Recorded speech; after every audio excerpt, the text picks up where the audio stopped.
여러분 믿으십니까? 무엇을요? 기도하면 산다는 것. 성경의 인물들을 때로는 호흡하라. 때로는 씨름도 마음껏 해봐라. 손을 들어봐라. 됐습니까? 성경에 기도하면 왜 사는 일? 솔로몬에게 말씀하신 장면입니다. 다시 볼까요? 내 이름으로 일컫는 내 백성. 남의 백성이에요? 하나님 백성. 악한 길에서 떠나 스스로 겸비하면서 기도할 때. 뭐 할 때? 기도할 때. 하나님의 얼굴을 구하는 자에게 하나님은 들으시고. 할렐루야. 우리는 인간이기 때문에 누구나가 다 죄를 짓습니다. 그렇기 때문에 얼굴을 구하여 기도하면 죄, 우리의 죄를 거두어 주시고 고쳐주십니다. 고쳐주시면 사는 역사가 일어나는 거예요. 할렐루야. 어떤 사람에게? 기도하는 자. 믿으시기를 주님의 이름으로 축원합니다. 자, 그럼 오늘 본문으로 돌아가서 사무엘은 어떤 사람일까? 오늘 본문에 사무엘상 12장 23절에 나는 너희를 위하여 기도하기를 쉬는 죄를 여호와 앞에 결단코 하지 않겠다. 결단이 대단하죠? 나는 너희를 위하여 기도하기를 쉬는 죄를 여호와 앞에 결단코 내가 하지 않겠다라는 일사가고 기도의 신앙. 한마디로 자, 사무엘은 기도하는 사람. 어떻게 사무엘처럼 우리가 기도할 수 있어요? 라고 질문하지 마시기 바랍니다. 우리는 분명히 할 수 있는 사람들이에요. 믿으시기를 바랍니다. 자, 사무엘은 마지막 사사이며 선지자로서 어떤 역할을 하게 되냐면은 사사 시대로부터 왕국 시대로 변천하는 그 과정 속에 언약의 계속성을 하나님께서 사무엘을 통해서 선포토록 하시거든요. 그냥 되어진 일이 아니라는 것입니다. 저는 이런 것을 보면서 하나님은 왜 사무엘을 쓰셨을까? 물음표를 딱 찍고 생각을 해보면 기도했다라. 아멘. 기도하지 않아도 하나님 쓰시던데요. 물론 쓰시지요. 근데 그 강약의 차이가 틀리다라는 거죠. 하나님께서 어떻게 쓰시는가. 자, 왕국 시대로부터 변천하는 과정에서 언약의 계속성을 선포했던 선지자 사무엘의 어머니를 한번 먼저 보려고 그래요. 어머니가 어떤 신앙을 가졌을까? 한나라는 사람은 참 괴로운 사람이에요. 슬픈 여자예요. 이루 말할 수 없는 그 고통을 끌어안고 있는 사람입니다. 한 남편에 두 아내가 있는데 한 여자는 임신을 잘하고 한 여자는 임신을 못하는 한나잖아요.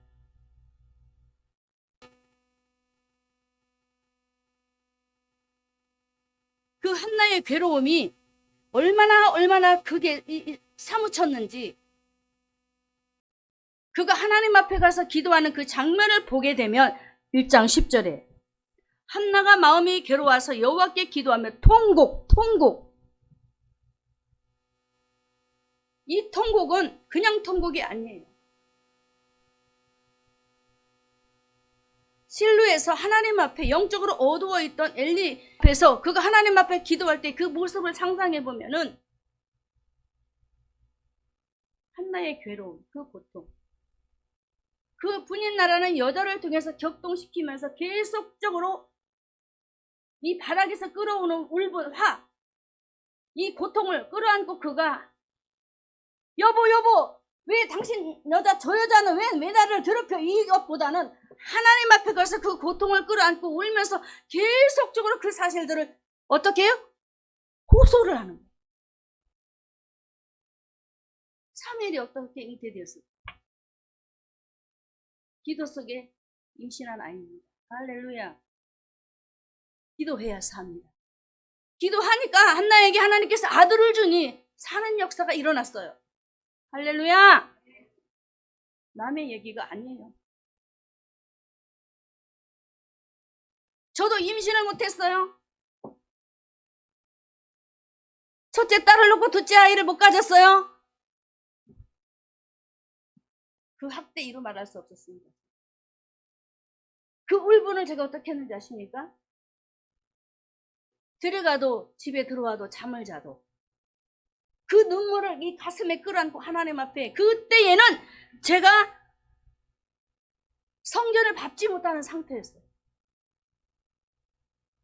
그래서 기도한다라는 것은 정말 어려워요. 그런데 그럼에도 불구하고 하나님께서 저를 붙들어 주시니까 그 아픈 고통을 어머니에게, 이웃 사람들에게 비난과 그 고통의 소리를 들으면서 하나님 앞에 계속 기도를 하는 거죠. 거기서는 제가 소리를 지를 수가 없어요. 시골에서 젊은 나이에 제가 살 수 있었던 거, 기도. 이 신음소리를 내면서 하나님 앞에 기도하니까 살더란 얘기.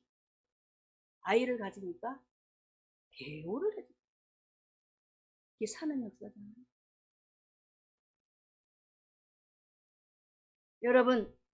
여러분에게 무슨 문제가 있어 마음에 근심이 끌어오르나요? 뭐 때문에 근심이 되는 건가요?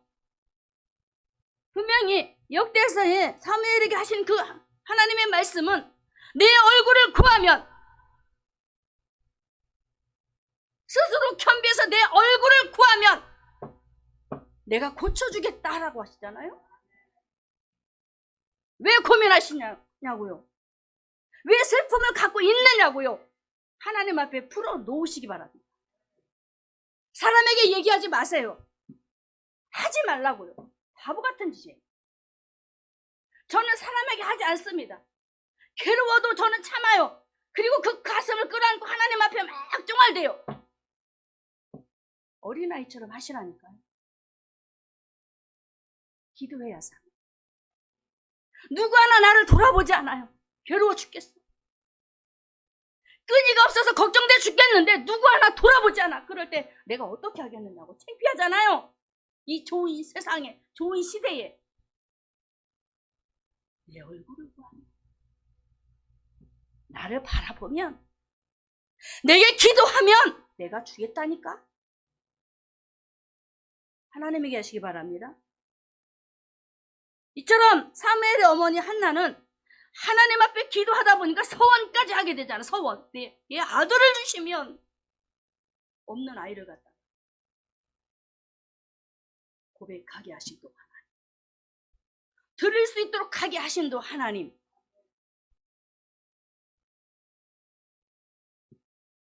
하나님은 나를 생각해 주세요. 저 좀 봐주세요. 여러분 그러시라니까요. 하나님 저 아픈데 저 좀 봐주세요. 저 괴로워 죽겠어요. 여기서 아파 죽겠어요. 라고 막 해보시라니까요. 오늘 제가 오기 전에 우리 우기하고 기쁨이하고 다투는 거예요.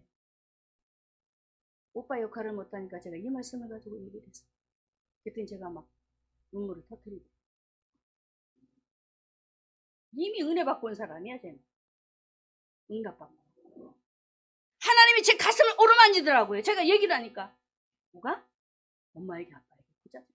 하나님 앞에 고자질해. 너 아프지? 한번 다 얘기해봐. 기쁨이 가요. 나를 이렇게 해서 날 괴롭고 힘들어 죽겠어요. 그래? 알았어. 내가 알아? 하나님 이렇게 만져줘. 제가 눈물을 팍 터뜨리는 거예요. 왜 울어? 나도 모르게 눈물이 나. 그래서 막 눈물을 확 터뜨리는 거예요. 하나님은 살아계시다.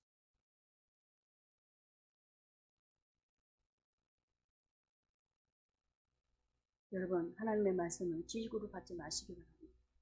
하나님은 분명히 살아계십니다. 지금도 일을 하고 계세요.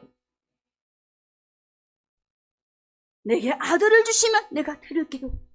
그런데 한나의 기도를 보니까 12절에 그가 하나님 앞에 하나님 나 이랬어요 하고 핑 하고 가는 거야.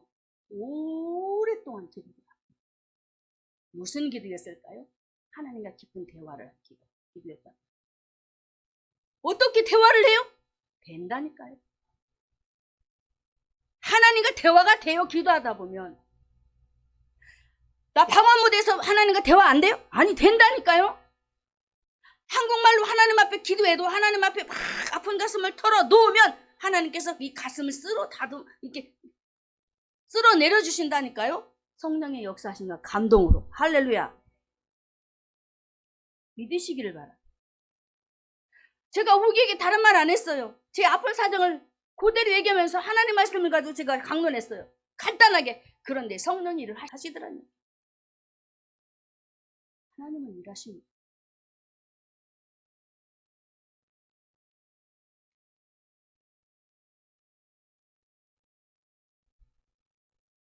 기도하면 분명히 하나님께서 문제를 해결해 주신다는 것을 믿으시기 바랍니다. 자, 사무엘의 아들들이 1절에 보면은 사사로 세움을 받습니다. 8장 1절에 사무엘이 늙음에 그 아들들로 이스라엘을 사사를 삼으니, 사사를 삼았는데 두 아들이 형편없이 신앙생활을 하는 거예요. 장로들이 보니까 사사감이 아니에요. 믿을 수가 없어요.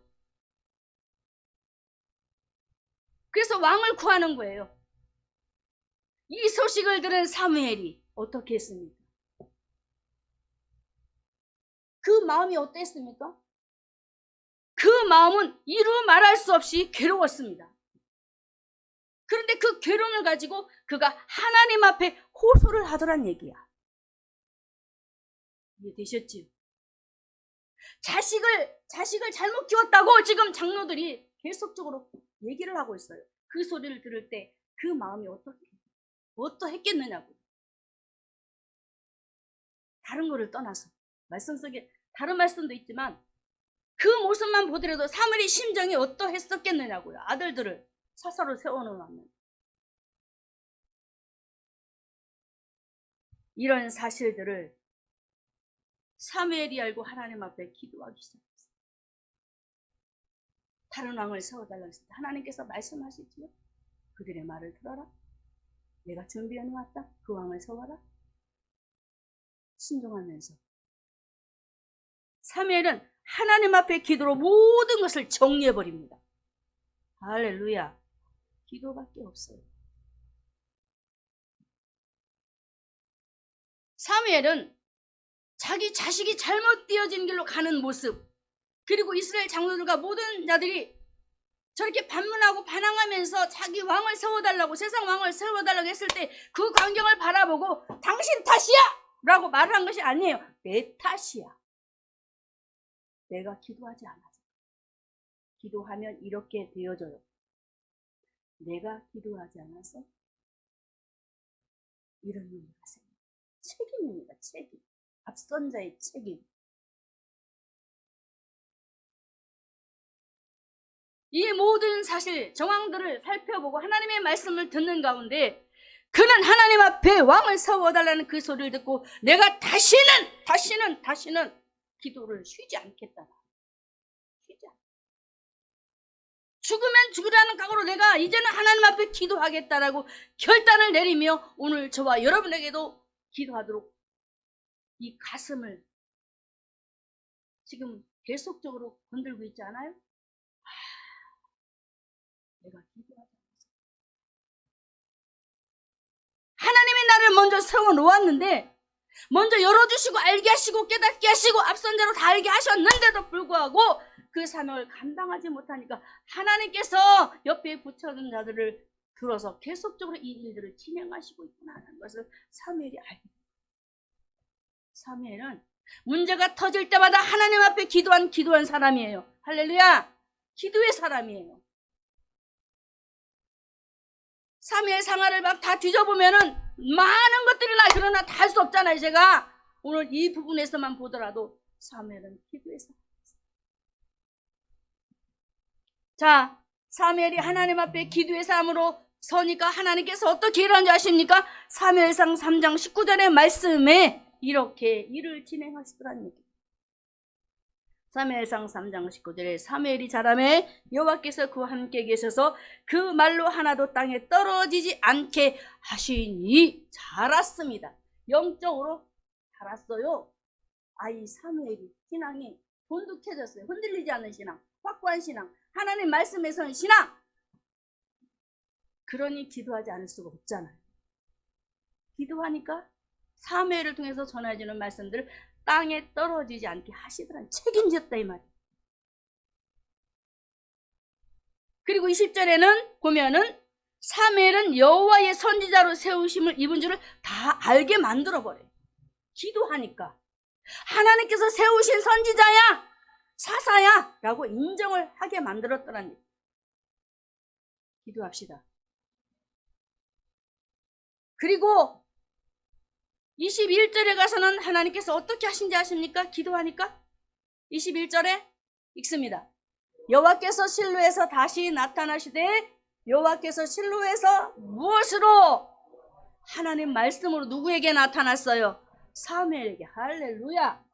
기도가 바로 바탕이란 말이에요. 기도 없이는 말씀을 못 깨닫고 못 만나요. 지식적으로만 온다니까. 아, 그렇네. 하나님 그런 분이네.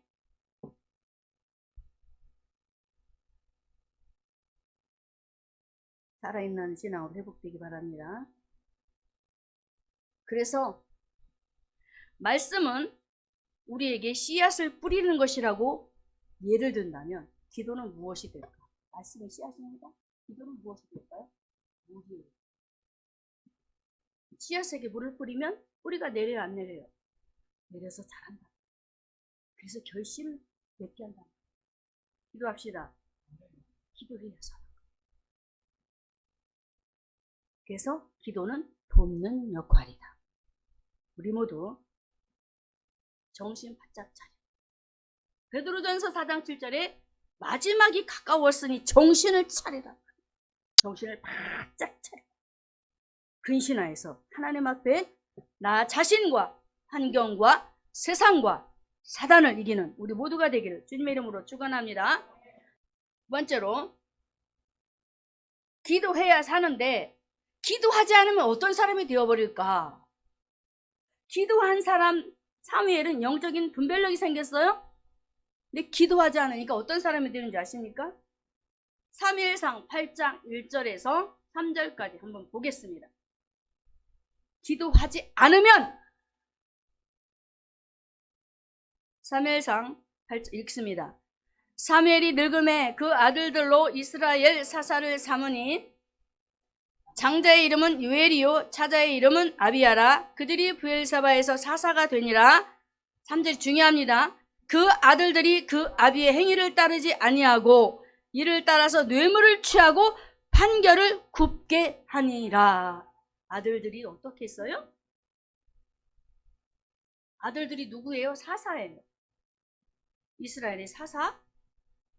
그런데 아비가 누굽니까? 사무엘이에요. 아니 그렇게 위대한 선지자 사무엘 밑에서 이런 신앙인이 나와? 잘못된 거 아니야? 그럴 수도 있죠. 자, 말씀 3절을 한번 다시 띄워주셨으면 감사하겠습니다. 아들들이 그 아비의 행위를 따르지 아니하고 뇌물을 취하고 판결을 굽게 하는 어처구니 없는, 아니 사사가 어떻게 그래? 말씀을 강론한다면서, 말씀을 전한다면서, 말씀을 안다 하면서 왜 이런 모습이 되었다고? 기도하지 않으니까. 영적인 분별력이 판단력이 흐려지게 된 거예요. 그들이 말씀을 몰라서 이렇게 된 것이 아니에요. 알았어요. 알지만은 사무엘을 통해서 얼마나 많은 말씀들을 통해서 보고 배웠겠어요. 그런데 기도하지 않으니까 내 것이 안 되는 거예요. 제가 아무리 많이 기도해도 자녀들이 내 것을 취할 수 있어요? 제가 응답받는 거 취할 수 있습니까? 없습니다. 이게 내가 기도하고 내가 응답받는 거예요. 빼앗기지 말자. 할렐루야. 빼앗기지 말아야 돼. 사무엘의 아들들은 영적인 분별력과 판단력이 흐려져서 사사로서의 역할을 감당하지 못하게 되었다는 말이에요. 기도하지 않으니까. 기도해야 삽니다. 말씀 제목이 기도해야 삽니다.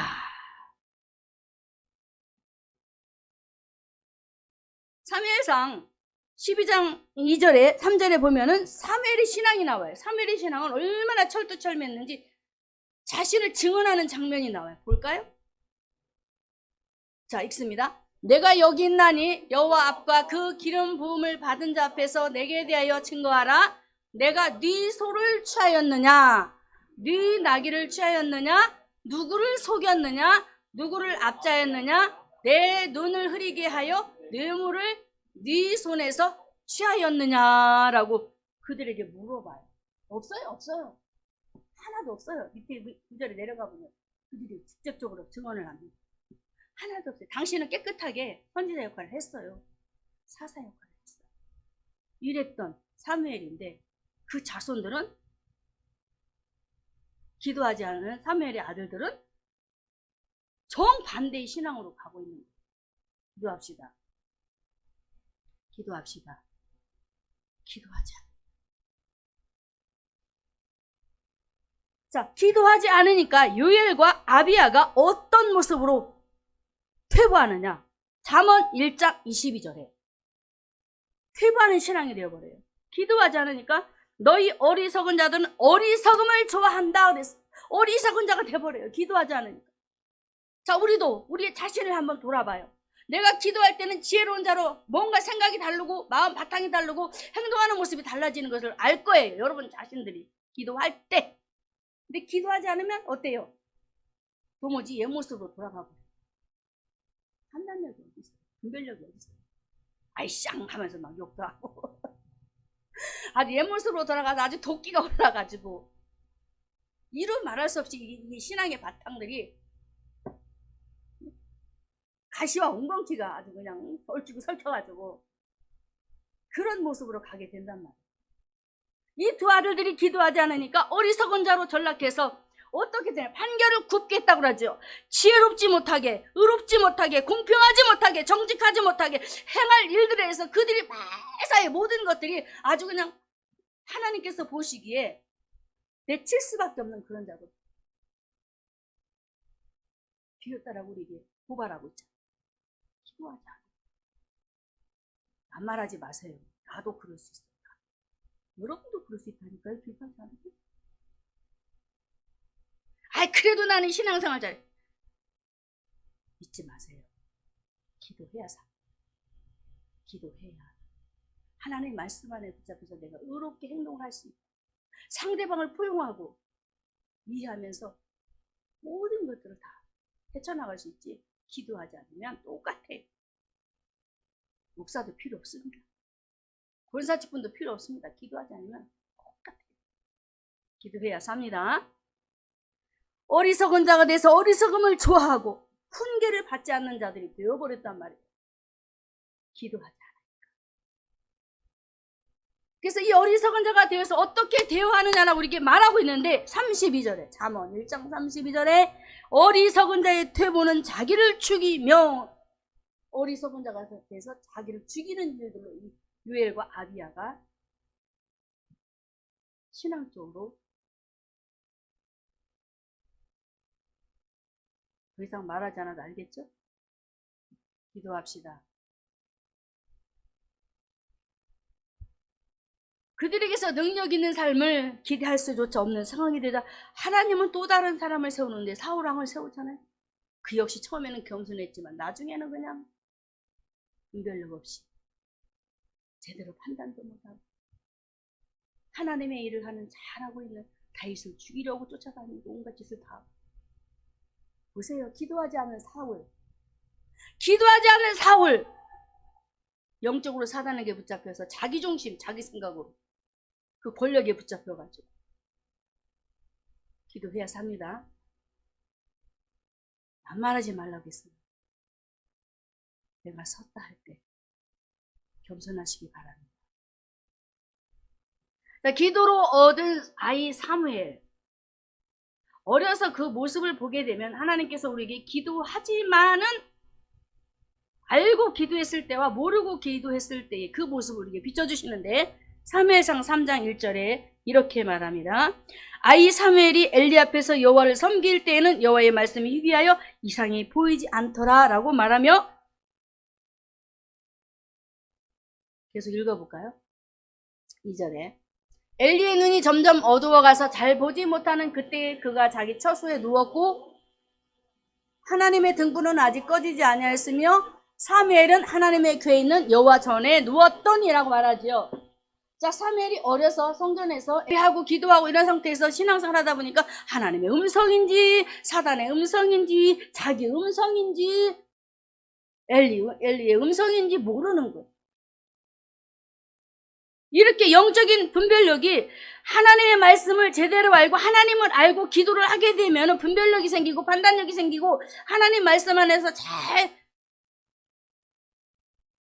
신앙적으로 올바르게 섰을 텐데 그렇지 못한 상태. 무엇이 빠졌다? 하나님 말씀 플러스 기도. 할렐루야. 하나님 말씀 없는 기도를 하지 말자. 할렐루야. 하나님 말씀이 없어요. 몰라요. 아이 사무엘이 하나님은 하나님의 말씀을 가지고 저와 여러분을 찾아오셨습니다. 말씀이신 하나님이 육신의 몸을 입고 그 말씀을 가지고 찾아오셨어요. 근데 말씀 없이 아이가 기도를 하고 있어요. 그렇게 말씀하셔도 하나님의 음성을 모르게 되는 거예요. 하나님이 나를 찾아와서 만나주셔도 모르게 되는 거예요. 이렇게 기도 생활하면 안 되는 거예요. 오늘 이 시간 여러분 왜 오셨습니까? 무엇하러 오셨습니까? 하나님 말씀 들으러 왔잖아요. 듣고 그 안에서 살고자 왔습니다. 그러면 어떻게 해야 돼요? 아이 사무엘처럼 하나님의 말씀이 없어서 그냥 방황하는 그런 모습이 아니라 성장했을 때의 그 모습으로 바로 세워지시기 바랍니다. 자, 노아를 보게 되면은 노아는 창세기 6장 8절과 9절에 노아는 하나님께 은혜를 입은 사람이었습니다. 하나님의 은혜를 입은 사람은 의인으로서 자랑거리가 되었어요. 자랑거리가 되어서 하나님과 동행하는 자라고 우리에게 지금도 소개를 시키고 있는데 하나님과 동행했던 노아는 어떤 사람? 기도하는 사람. 그러니까 하나님께서 내가 세상을 물로 심판하겠다. 내가 창조한 모든 것을 다 쓸어버리겠다. 앞으로 7일이면은 내가 40일이면은 이 세상에 홍수를 내서 다 쓸어버리겠다. 그렇지만 너와 네 가족은 방주에 들어가라. 다 말씀하시는데 자, 그 말씀에 그 마지막 부분에 가서 보면 창세기 6장 22절을 한번 보겠습니다. 하나님의 말씀을 갖고 기도하는 노아의 모습, 어떤 모습으로 그가 나아가고 있는지 22절 자, 읽습니다. 노아가 그와 같이 하되 하나님이 자기에게 명하신 대로 다 준행하였더라. 하나님과 동행한 사람이라고 했어요. 노아가 동행했던 노아가 하나님께서 말씀하신 대로 가족들을 다 방주로 들여보내고 짐승 암수 순놈 다 해서 다 시키는 대로 다 하고 그대로 순종했다 이 말이에요. 무엇을 했기 때문에 영적인 분별력이 생겼어요? 기도하지 않은 기도는 했지만 잘 모르고 기도 사무엘은 분별력이 없어서 하나님의 음성을 못 들으니까 제 역할을 감당하지 못하는 모습 보세요. 기도하지 않으면 영적인 분별력이 없다. 판단력이 흐려진다. 어리석은 자로 남게 된다. 그래서 자기를 죽이는 사람이 된다. 그렇게 될 거예요? 믿지 맙시다. 자, 오늘 시간 우리 하나님께서는 저와 여러분에게 말씀하십니다. 기도하면 반드시 산다라고 하십니다. 또 기도하라고 하십니다. 세 번째로 기도를 하려면 어떻게 기도를 해야 되나? 전략적인 기도를 하시기 바랍니다. 전략이 있어야 돼요. 저는 느헤미야를 통해서 이걸 배웠어요. 자, 느헤미야서 1장 1절에 느헤미야 1장 1절에 하갈의 아들 느헤미야의 말이라 아닥사스다 왕 20년 기슬로 월에 내가 수산궁에 있었다라고 합니다. 수산궁에 있었던 느헤미야. 궁에 있는데 어느 날 하나님과 찾아옵니다. 유다에서 왔어요. 가사에 왔어요. 와가지고 예루살렘의 형편을 말하는 거예요. 성문이 불타버렸어요. 성벽이 무너져버렸어요. 큰일 났어요. 하나님께서 보내준 백성들이 환난을 당하고 고통을 당하고 있습니다. 그 소리를 듣고 느헤미야가 어떻게 했습니까? 하나님 앞에 기도를 해요. 어떻게 기도를 해요? 하나님은 어떤 하나님? 언약을 주시고 언약을 지키시는 거예요. 느헤미야는요 그냥 기도하지 않아요. 느헤미야서 1장 11절에 그가 기도하는 모습을 보게 되면은 이렇게 기도합니다. 수산궁에 있던 느헤미야가 소식을 듣고 주여 구하오니 귀를 기울이사 종의 기도와 주의 이름을 경외하기를 기뻐하는 종들의 기도를 들으시고 오늘날 종으로 뭘 해달라? 형통. 왜 이 기도를 했지요? 지금 바사한 나라의 아닥사스다 왕 밑에 있습니다. 마음대로 움직일 수 없는 상황이에요. 소리 소문은 들었지만 갈 수가 없어요. 그래서 느헤미야는 하나님 앞에 기도를 하는 거예요. 백성들의 상황을 다 들었기 때문에 알고. 자, 1장 5절인가요? 읽어볼까요? 자, 읽습니다. 가로되 하늘의 하나님 여호와 크고 두려우신 하나님이여 주를 사랑하고 주의 계명을 지키는 자에게 뭘 지켜요? 언약을 지킨다. 왜 이 기도를 했을까요? 하나님께서 이스라엘 백성들을 가나안 땅에 들어가게 하시겠다고 이미 약속하신 바를 느헤미야가 알아요. 돌아갔는데도 불구하고 이들이 환난을 당하고 고통 속에서 완전히 지금 어려운 상태에 지금 있거든요. 누가 가서 회복시키지 않으면 다시 이들이 포로민으로 잡힐 수밖에 없는 상황이 와버렸단 말이에요. 그래서 그가 하나님 앞에 주신 말씀을 가지고 전략적으로 기도를 하는 거야. 기도를 하는데 지금 느헤미야는 무슨 생각을 갖고 있냐? 내가 돌아가고 싶은 거야. 궁극에 돌아가서 이 백성들을 살려보고 싶은 심정이 있었어요. 2장에 가서 보면 그 답이 나오는데 종들의 기도를 드시고 오늘날 종으로 형통하여 이 사람 앞에서 은혜를 입게 하옵소서. 왕의 마음을 움직여주세요. 하나님 그러는 거예요. 여러분 상황을 놓고 어떻게 기도하세요? 지금 환경이 막혔어요. 그럴 때 여러분 어떻게 기도하십니까?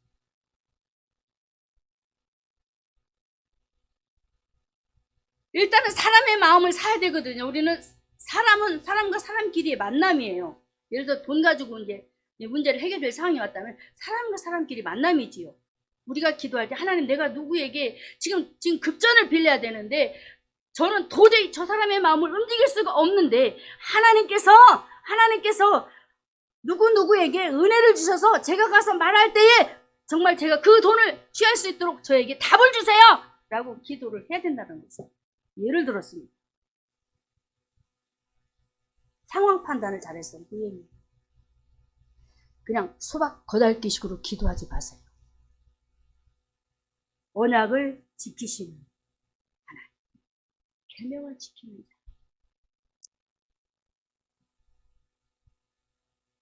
수산궁에 있었던 그가 수일 동안 하나님 앞에 기도할 때 응답이 주어지는데 어디에? 1장 11절에 그때 내가 왕의 술관원이 되었었느니라. 응답이 온 시간이에요. 그래서 왕 앞에 서게 됩니다. 2장 1절에. 1장 11절에는 술관원이 되었다라고 2장 1절에는 왕 앞에 누가? 느헤미야가 서게 된 응답이 왔어요. 지금 사인이 왔어요. 기도한 것을 알잖아요. 느헤미야가. 언약을 지키시는 하나님. 그 백성이 다시 하나님의 전에 와서 기도하고 정말 돌이키는 생활을 하면 하나님께서 하늘 끝에 있을지라도 다시 돌아오게 하시는 하나님이 이렇게 우리에게 약속을 하셨잖아요. 기억해 주세요. 기억해 주세요. 그러면서 느헤미야가 어떻게 기도했을까요? 돌아가서 성벽을 지어야 돼요. 느헤미야가 예루살렘에 가면 자기가 거할 집이 있어야 돼요. 모든 제목들이 있어야 돼요. 다 필요하단 말이야. 이 제목들을 다 구해가지고 가야 되는데 어떻게 구해요? 구할 수가 없잖아요. 왕의 마음을 움직여야 돼요. 느헤미야는 바사나라에 있으면서 왕의 마음을 다 읽었어요. 아닥사스다 왕은 왕후를 참 좋아해요. 그 앞에서는 무슨 말을 하든지 다 들어주는 왕이야. 할렐루야! 사람을 보라니까요. 사람을 잘 파악을 하지 말아요. 빠르게 응답받는. 제가 예전에 돈리필을 여러분이 간증했죠? 집 때문에 집 살려고. 우리 시숙이 돈을 갖고 있었잖아요. 우리는 돈이 없고 1,000,000원이 필요했어. 제가 이 말씀을 잡고 기도를 하는 거예요. 하나님은 그 마음을 움직이시는 하나님. 에스라에서도 나오는데 하나님은 그 마음을 움직여서 모든 그 제목들을 주셔서 성벽도 지켜야 하고 성전도 지켜야 하고 다 해야죠. 내가 이 말씀 잡습니다. 하나님 제가 전주를 가는데 우리 희숙은 이런 사람이에요. 저는 그 마음을 돌이킬 수가 없어요. 근데 말씀해 보니까 마음도 돌이키시는 하나님이시더라고요. 하나님, 우리 시숙의 마음 좀 움직여주세요. 이 말씀대로 성취시켜주세요. 했더니 응답이 왔을까 안 왔을까? 왔지요. 두 말도 안 하고 빌려주잖아요. 사람을 파악하자.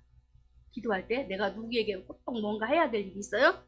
그 사람을 다 알아야 돼. 알고 그대로 기도하자. 전략적인 기도. 할렐루야. 빠르게 응답받는 비결이에요. 선한 마음을 가지고 절대 악한 마음을 가지면 안 돼요. 그래서 하나님께서 아닥사스다 왕의 마음을 움직여서 다 재료를 주시잖아요.